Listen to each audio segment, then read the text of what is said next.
The massive holographic display aboard the galactic survey ship Eternal Seeker cast an eerie blue glow across Chief Xenobiologist Zara Vex's iridescent scales. She blinked her 4 eyes in rapid succession, a gesture of extreme disbelief among her species, as she reviewed the sensor data for the 15th time. "This cannot be correct," she whispered, her translator struggling to convey the mixture of awe and horror in her native tongue. "Run a full diagnostic on all sensor arrays." "Diagnostics complete, Chief Xenobiologist," the ship's AI responded in its characteristically calm tone. "All systems are functioning within normal parameters. The readings are accurate." Zara Vex's tail coiled tightly around her chair's support beam, an unconscious stress response. The planet rotating slowly on the display before her defied everything she knew about the development of intelligent life. Designated as SO03 by the Galactic Survey Corps, it was, by any reasonable standard, a nightmare world. "Display environmental parameters," she commanded, her voice barely steady. The hologram shifted, overlaying the blue-green world with streams of data that made her scales ripple with distress. Surface gravity, 9.8 meters per second squared, nearly twice what most spacefaring species evolved under. Atmospheric pressure, a crushing 101.325 kilopascals. Temperature variations that would shatter the exoskeletons of half the Galactic Council's member species, and the radiation levels. Zara Vex's secondary heart nearly stopped when she saw those readings. Yet there it was, undeniable evidence of not just life, but an advanced technological civilization. Cities sprawled across continents. Vessels plied the treacherous oceans. Primitive spacecraft orbited the Deathworld, and communication signals radiated outward into space. "First Officer Clarix," she called out, her voice stronger now as her scientific training took over. "Please join me on the observation deck." The ship's first officer arrived moments later, his crystalline form catching the light from the holographic display. Clarix's species had evolved on a low-gravity world of perfect stability, where the most severe weather was an occasional light mist. He took one look at the sensor readings, and his crystalline structure dimmed noticeably. "The inhabitants," he began, his crystalline resonance wavering. "They live on the surface, not in protected habitats." "Correct," Zara Vex confirmed, bringing up footage captured by their long-range observers. "They build their dwellings right on the ground, in regions that experience regular seismic activity. They construct floating cities on their world's violent oceans. They even maintain settlements in regions that regularly drop below freezing." The footage showed humans going about their daily lives, walking under open sky, breathing the dense atmosphere as if it were nothing, their bodies moving easily under the crushing gravity. A group of young humans were engaged in what appeared to be recreational activity, deliberately throwing themselves off a cliff attached to elastic cords. "Are they insane?" Clarix asked, his crystalline structure vibrating with confusion. "No," Zara Vex replied, her scientific curiosity now fully engaged. "They're adapted. This is their normal. Everything that would kill us instantly is just background to them. Look at this." She brought up footage of a human settlement recovering from what their monitoring systems had classified as a catastrophic storm. The humans were already rebuilding, working in the open air, lifting materials that would crush most species, seemingly unconcerned by the residual radiation from their star. "We need to contact the Council immediately," Clarix said, his tone serious. "This changes everything we thought we knew about the development of intelligent life." "Agreed," Zara Vex responded, already composing her preliminary report. "But there's something else we need to consider." She paused, choosing her words carefully. "These humans haven't just survived on a death world. They've thrived. They've turned conditions that would kill most species into their playground. And now they're on the verge of developing FTL travel. You think they could be dangerous?" Clarix's crystalline form pulsed with concern. "I think," Zara Vex said, watching footage of humans conducting what appeared to be combat training in an Arctic environment, that we need to be very careful about how we approach them. Not because they're dangerous, but because they're incredibly capable. Think about it. A species that considers these conditions normal, that has evolved to treat what we call survival situations as everyday occurrences. She let the implications hang in the air.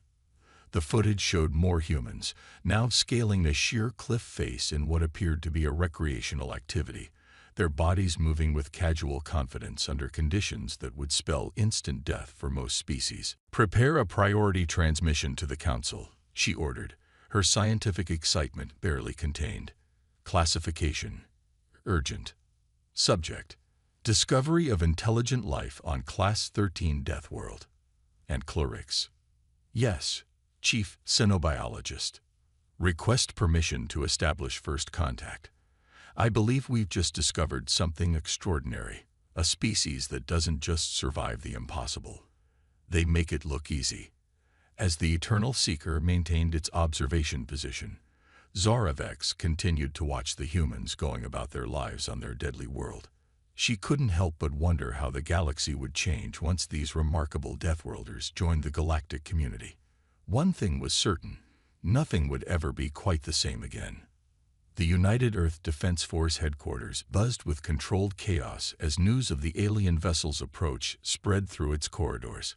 Commander Sarah Chen stood at the floor-to-ceiling windows of the observation deck, watching storm clouds gather over the Pacific. The same windows that would have shattered under such atmospheric pressure on most inhabited worlds in the galaxy merely collected beads of rain. "They're requesting permission to land, Commander," Lieutenant Rodriguez reported, his tablet displaying a stream of translated alien communications. "Their ship apparently isn't rated for our atmosphere. They're asking if we have any low-gravity facilities." Chen allowed herself a small smile. The briefings from the past week had prepared them for this. Their visitors found Earth's conditions extremely challenging. "Direct them to Landing Zone Echo. We've modified the hangar's environmental controls to their specifications." The alien vessel descended with painful slowness, its hull gleaming under Earth's harsh sunlight. Chen had seen the preliminary reports. These beings evolved on worlds that humans would consider paradises. Perfect temperature, minimal gravity, no extreme weather. She wondered how they'd react to meeting humans face to face. Hours later, Chen stood in the modified conference room, watching the alien delegation enter with what could only be described as extreme caution. Their environmental suits looked more like mobile life support systems, complex machinery whirring constantly to protect them from Earth's lethal conditions. Chief Xenobiologist Zaravex led the group, her scaled form visible through the suit's transparent sections. Behind her, First Officer Clorix's crystalline body sparkled even through his protective gear. They moved as if expecting the floor to collapse beneath them at any moment. "Welcome to Earth," Chen said warmly, her words processed through their translation systems. "I hope the gravity adjustments in this room are more comfortable for you." "They are. Adequate," Zaravex replied, her four eyes blinking in what Chen had learned was an expression of nervous respect. "Though I must admit, Commander Chen, even with the modifications, your world is challenging for us." A deep rumble shook the building slightly, a minor tremor, barely worth noting by human standards. The alien delegation froze in their tracks, their suits' stabilization systems whirring frantically. "Just a small earthquake," Chen assured them quickly. "Nothing to worry about. We get them all the time here in the Pacific Rim. You consider planetary instability normal." Clorix's crystalline form dimmed noticeably, his translator struggling to convey his disbelief. "Well, yes. In fact, we've engineered our structures to handle much stronger seismic activity. Would you like to see our architectural designs? They're quite fascinating from an engineering perspective." The aliens exchanged looks that Chen interpreted as a mixture of horror and amazement. She'd been briefed on their physiologies. Zaravex's species evolved on a world with 1/3 Earth's gravity and perfect atmospheric stability, while Clarix's people came from a crystalline planet where the most severe weather was an occasional light breeze. Perhaps, Zarevex said carefully, we could first discuss how your species has adapted to these conditions. Our preliminary observations suggest that humans regularly engage in activities that would be fatal to most known species. Chen nodded, pulling up a holographic display of Earth's various biomes. Of course, though I should mention, what you consider adaptation, we just call living. Here, let me show you something interesting. She brought up footage of the previous week's Everest expedition. The aliens watched in stunned silence as humans climbed the world's highest peak, their bodies functioning in conditions that would kill most species in minutes. This is recreational, Clarix asked, his crystalline structure vibrating with what might have been fear. For some, yes, humans have always pushed boundaries, sought out challenges. It's part of who we are. A warning light flashed on the wall. The building's weather monitoring system. Chen checked the readout and frowned slightly. I apologize, but we may need to cut this meeting short. There's a Category 4 hurricane approaching the coast. A hurricane. Zarevex's scales rippled with alarm. Surely we must evacuate immediately. Chen smiled reassuringly. Oh, no need for evacuation. This building is rated for Category 5 storms. We'll just activate the outer shields and continue our discussion. Would you like to observe our weather control center? It's quite impressive how we track and manage these storms. The aliens stared at her, their body language conveying complete disbelief. Here was a human, casually discussing staying in the path of what they considered a planetary-scale disaster, treating it as nothing more than a minor inconvenience. Commander Chen, Zarevex said slowly, her scientific curiosity apparently overriding her fear, I'm beginning to understand why your species has thrived here. What we see as impossible conditions, you see as opportunities. Where we see barriers, you see challenges to overcome. That's a very insightful observation, Chen replied, leading them toward the weather control center. Though from our perspective, we're not overcoming anything extraordinary. This is just home. As they walked, Chen noticed the aliens watching her movements with fascination. The casual way she handled Earth's gravity, how she braved the dense atmosphere without thought. To them, every step she took would be considered a feat of extraordinary endurance. Tell me, Zarevex asked, her voice filled with genuine curiosity. When your people finally venture out into the galaxy, how do you think you'll adapt to worlds that are safer than Earth? Chen paused, considering the question. Through the reinforced windows, she could see the storm clouds gathering, nature preparing to unleash forces that would devastate most civilizations. To her, it was just another Tuesday. I suspect, she said finally, that we'll find ways to challenge ourselves, no matter where we go. It's not about survival for us anymore. It's about pushing boundaries, seeing what's possible. That's what humans do. We take the impossible and make it routine. The building shuddered as the first winds of the hurricane reached them. Chen smiled at her guests, noting their anxiety. Now, who'd like to see how we ride out storms that could level cities? I think you'll find our solutions quite innovative. The hurricane hit with a force that made the alien delegation's environmental suits vibrate.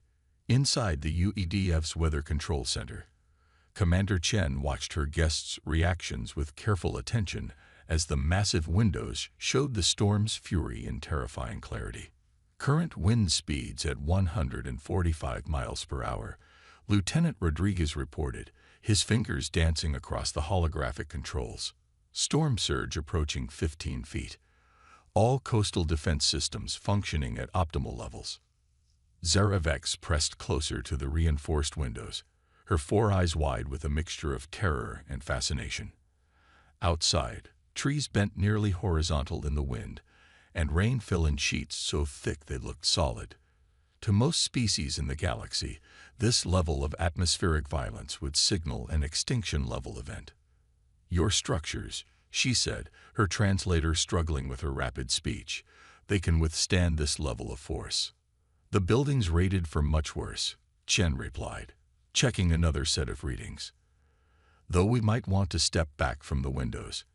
Not because they'll break, she added quickly, seeing the alien's alarm, but because what's coming next is quite spectacular. As if on cue, a bolt of lightning split the sky, so close it made the air crackle with electricity. The alien delegation jumped collectively, their suits' stabilization systems working overtime. Clorix's crystalline form had dimmed to nearly transparent. That discharge, he said, his voice vibrating with shock. The energy readings are off our scales. And you say this is common during storms like this?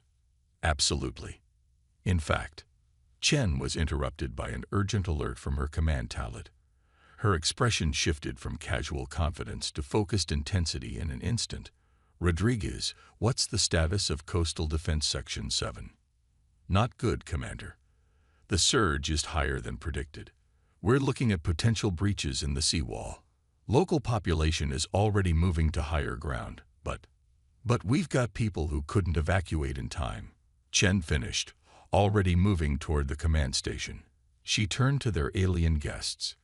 I apologize, but duty calls. You're welcome to observe from here, though I understand if you prefer to return to your gravity-adjusted quarters. To everyone's surprise, Zaravex stepped forward. Perhaps we could help. Our ship's sensors might be able to provide more detailed atmospheric readings and our gravity manipulation technology. Chen's eyes lit up. Actually, that could be extremely useful. Rodriguez, get them linked into our sensor network. Zaravex, would your ship be able to create a localized gravity field? Something to help control the storm surge. In these conditions, Clorix interjected, his crystalline form pulsing with concern. Our ship wasn't designed to operate in such extreme. We can do it, Zaravex interrupted, her scales shimming with determination. We'll need to modify our field generators, but the principles should work. Though we'll need someone to help us calibrate the equipment in Earth's gravity. I'll go, Chen said immediately. Rodriguez, coordinate the ground teams. I'll help our friends with their modifications. What followed was a crash course in cross-species cooperation.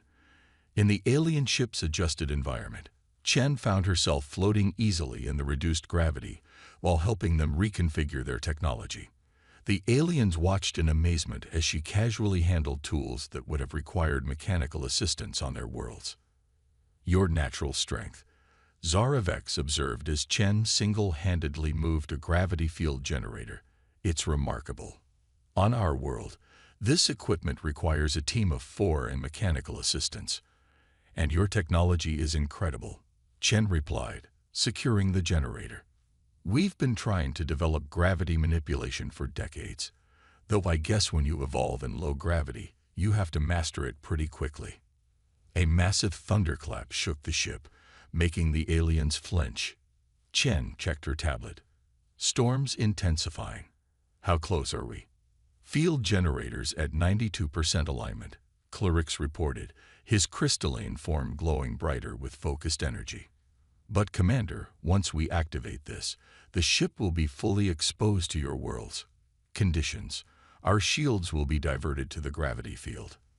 Then we'll just have to work fast, Chen said, her confident smile never wavering. Ready when you are. The next hour was a testament to what different species could achieve together. The alien ship's gravity fields, precisely calibrated, helped control the storm surge while human disaster response teams evacuated the remaining civilians. Chen moved between the ship and the ground teams, equally comfortable in both environments, bridging the gap between the two species. Energy reserves at 15%. Clorix warned as another lightning bolt lit up the sky.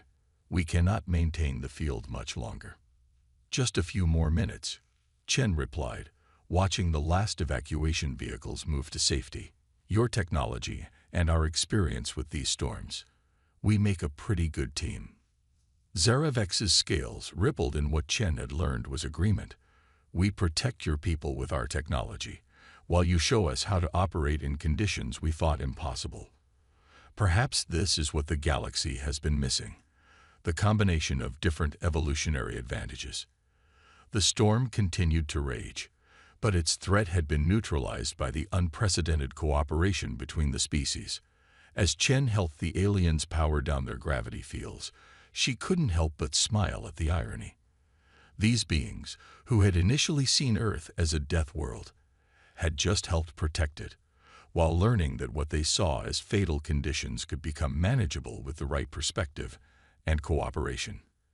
"You know," Chen said as they watched the storm begin to abate, "there's an old Earth saying, 'Necessity is the mother of invention.' My ancestors learned to survive here by adapting and innovating. Maybe now, working together, we can all learn to thrive in places we never thought possible." The aliens watched through their protective suits as humans began the process of cleanup and rebuilding, already treating the massive storm as nothing more than a temporary inconvenience. They were beginning to understand that humanity's greatest strength wasn't just their physical adaptation to their death world. It was their unshakable conviction that any challenge could be overcome with enough determination and ingenuity. 2 weeks after the hurricane, the Eternal Seeker's observation deck had been converted into an impromptu cultural exchange center. Commander Chen sat across from Zaravex, both of them watching a holographic display of the galaxy's known habitable worlds. The room's gravity was set to a compromise between Earth normal and the aliens' preference, uncomfortable for both species, but manageable. "So you're telling me," Chen said, gesturing to a particular cluster of worlds, "that most spacefaring civilizations evolved on planets with gravity less than half of Earth's, and virtually no extreme weather events." "Correct," Zaravex replied, her scales shifting in what Chen now recognized as contemplative movement. "Until discovering Earth, our xenobiologists believed that was a prerequisite for developing advanced technology. The energy cost of moving in higher gravity alone should have made industrial development nearly impossible. Yet here we are," Chen smiled, taking the sip from her coffee, a beverage that would have been lethal to most galactic species due to its caffeine content. "Though I have to admit, your gravity manipulation technology is incredible. The applications for space travel alone." She trailed off as a priority alert flashed across her tablet.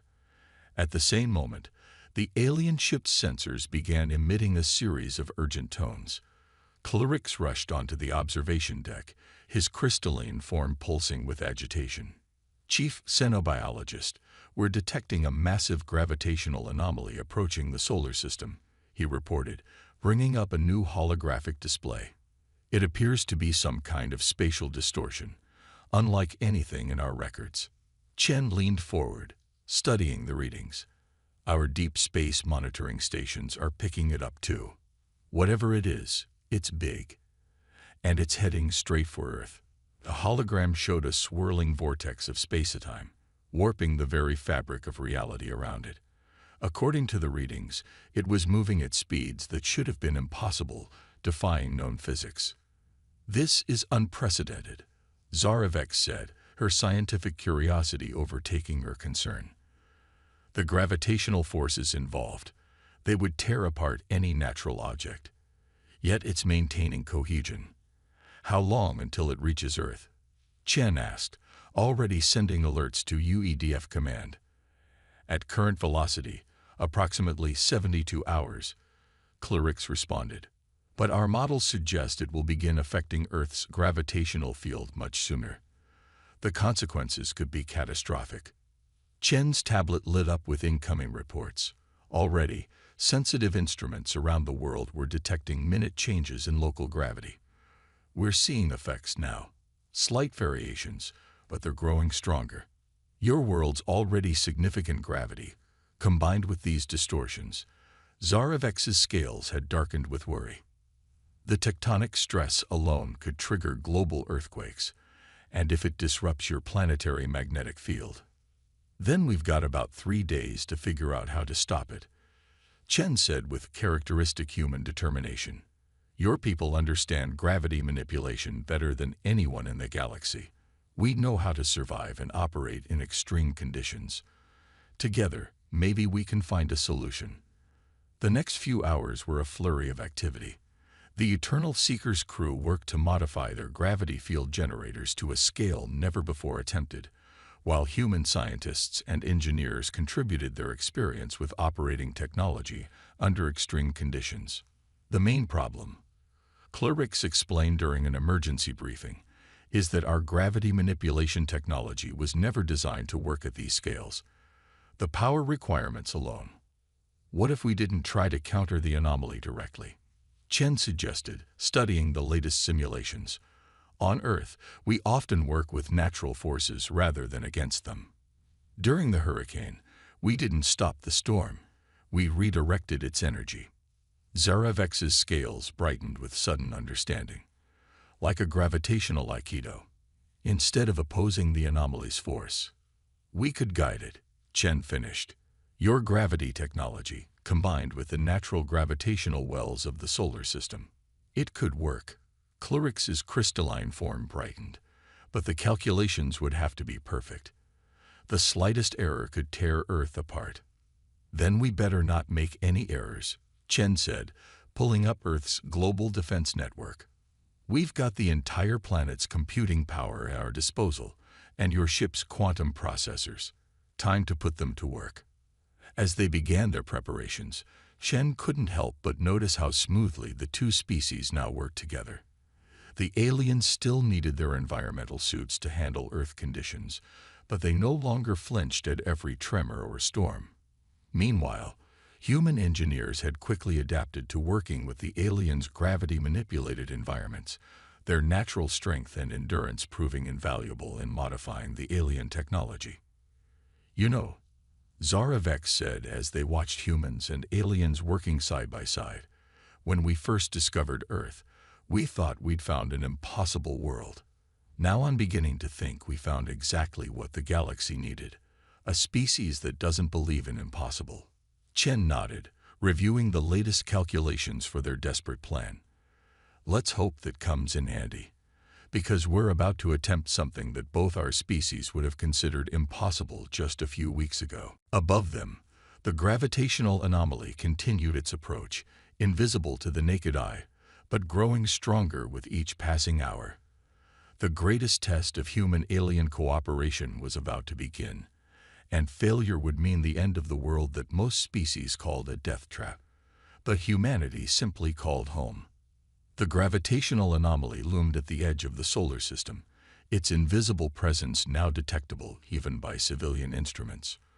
On Earth, the effects were becoming impossible to ignore. Tides had shifted dramatically. Seismic activity was increasing worldwide, and the planet's magnetic field had begun to fluctuate in ways that made both human and alien scientists deeply uncomfortable. Commander Chen stood in the Eternal Seeker's modified command center, now a hybrid of human and alien technology.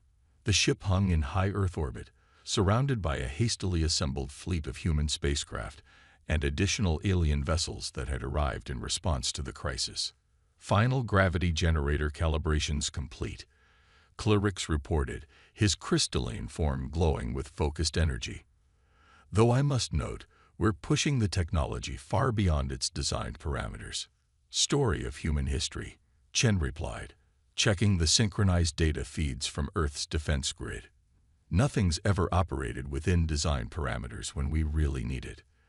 Zaravex monitored the gravitational readings, her scales shifting colors with rapid calculations. The anomaly's approach is accelerating. We're detecting quantum fluctuations that shouldn't be possible in normal space. Define normal, Chen said with a grim smile. Ready to begin primary sequence. All stations, report. The responses came in from around the ship and across the hastily assembled fleet. Humans and aliens working in perfect synchronization, each species compensating for the other's limitations. The aliens' advanced technology was being pushed to its limits, while human operators worked in conditions that would have killed most species in the galaxy. You realize, Zaravex said quietly as they made their final preparations, that even if our calculations are perfect, the gravitational forces involved. No ship has ever survived exposure to such conditions. Chen nodded, understanding the unspoken concern. That's why the Eternal Seeker will be coordinating from maximum safe distance. My team and I will take the modified gravity generators to the primary focal point. Commander, Clarix's crystalline form pulsed with alarm. The stresses at the focal point will be beyond lethal, even in your environmental suits. Our bodies evolved to handle extreme conditions. Chen interrupted gently. We can survive long enough to get the job done. Your technology, our resilience. It's why we make such a good team. The next hour was a blur of activity. Chen and her team boarded their modified vessel, now equipped with the aliens' gravity manipulation technology. The Eternal Seeker coordinated with Earth's defense grid, preparing to channel the anomaly's enormous power. Approaching focal point, Rodriguez reported from the navigation station. Outside their viewports, space itself seemed to twist, the stars blurring as gravitational forces mounted. Warning alerts screamed across every panel. Hull integrity at 60%. Another officer called out. Structural reinforcement fields holding, but the stress is increasing exponentially. Chen felt the enormous pressure even through their ship's protection. Her teeth rattled, her bones ached, but she remained focused. On the main screen, she could see the gravitational anomaly approaching, a vast distortion in space that defied description. Gravity generators online, she reported to the Eternal Seeker, ready to initiate the sequence on your mark. Commander, Zaravex's voice came through with concern. We're detecting structural fatigue in your vessel's hull. At this rate, we'll hold together, Chen assured her, just like we always have. Ready when you are. The plan was beautiful in its complexity, using the aliens' gravity manipulation technology not to fight the anomaly, but to guide it. They would create a series of gravitational lenses, bending space itself to redirect the phenomenon safely around the solar system. Initiating primary sequence, Clarix announced. May whatever forces you believe in protect us all. The next few minutes were a testament to both species' capabilities. As the anomaly approached, the combined fleet executed their plan with perfect precision. The aliens' gravity generators created a complex network of spatial distortions, while human crews operated in conditions that would have torn most species apart. Chen's ship shuddered violently as they maintained position at the primary focal point. Warning systems screamed as the hull approached its structural limits, but they held their position, the human crew functioning even as the gravitational forces grew to impossible levels. It's working, Zaravex reported, her voice filled with wonder. The anomaly is responding to the gravitational matrix. Its trajectory is shifting. Through their viewports, Chen and her crew watched as space itself seemed to bend. The anomaly, drawn by their carefully calculated gravitational fields, began to curve away from its collision course with Earth. Hull breach on Deck 3, Rodriguez reported calmly, as if discussing the weather. Emergency containment holding. Just a few more minutes, Chen said through gritted teeth. The pressure was enormous now, threatening to crush them despite all their protection. Hold it together, people. We've survived worse. The anomaly passed through their network of gravitational lenses, its course altered degree by degree. The combined fleet maintained their positions despite the incredible forces involved, human endurance and alien technology working in perfect harmony. And then suddenly, it was over. The anomaly shot past the outer planets, its trajectory now carrying it safely away from the solar system. In its wake, space gradually returned to normal, the gravitational distortions fading away. All stations, report. Chen called out, finally allowing herself to breathe normally again. Multiple hull breaches, structural integrity compromised, Rodriguez reported. But we're alive. The anomaly has cleared the solar system, Zaravex confirmed. Its effects are diminishing rapidly. Earth is safe. In the aftermath, as rescue ships approached to evacuate Chen's damaged vessel, Zaravex's voice came through once more. Commander, she said, her translator struggling to convey her emotion. When we first discovered your world, we called it a death world. We couldn't understand how any species could survive. let alone thrive, in such conditions. And now, Chen asked, watching her crew already beginning repairs despite their injuries and exhaustion. Now we understand. What we saw as impossible conditions made you stronger. Where we saw limitations, you saw challenges to overcome. Your world isn't a death world. It's a crucible that forged something remarkable. Chen smiled, looking out at the combined fleet of human and alien ships. We all have our strengths, she said. Yours is technology that can bend space itself. Ours is refusing to accept that anything is truly impossible. Together, Zaravex finished, we can achieve things that neither of us could do alone. As the rescue ships docked, Chen reflected on how much had changed in just a few weeks. The aliens had arrived, seeing Earth as a death world, its conditions impossible for life. They were leaving with a new understanding, that what makes a world deadly or habitable isn't just its physical conditions, but the adaptations and determination of those who call it home. The galaxy would never be quite the same, and that, Chen thought, was probably a good thing.